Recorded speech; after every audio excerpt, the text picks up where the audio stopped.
ఇటీవల కాంగ్రెస్ కూటికి చేరిన పొంగులేటి శ్రీనివాస్ పై అధికార బీఆర్ఎస్ పార్టీ మరో కుట్రకు తెరలేపిందని కాంగ్రెస్ నేతలు ఆరోపిస్తున్నారు.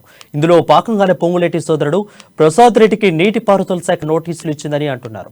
పొంగులేటికి క్యాంపెయిన్ కమిటీ కో చైర్మన్ ప్రకటించగానే అర్ధరాత్రి ప్రసాద్ రెడ్డికి నోటీసులు ఇచ్చింది. ఎస్పీ అర్జెంటు సర్వే అంటూ వాట్సాప్ ద్వారా నోటీసులు పంపగా ఇది కక్ష సాధింపు చర్య అని కాంగ్రెస్ వర్గాలు అంటున్నారు. ఓటమి భయంతో ఇలాంటి కుట్రలు చేస్తుందని కాంగ్రెస్ నేతలు అంటున్నారు.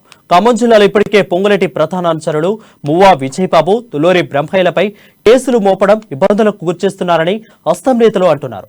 ఎన్ని కుట్రలు ఎన్ని అక్రమాలకు ఎన్ని చేసినా కాంగ్రెస్ పార్టీ గెలుపు ఎవ్వరూ అడ్డుకోలేరని కాంగ్రెస్ కార్యకర్తలు అంటున్నారు.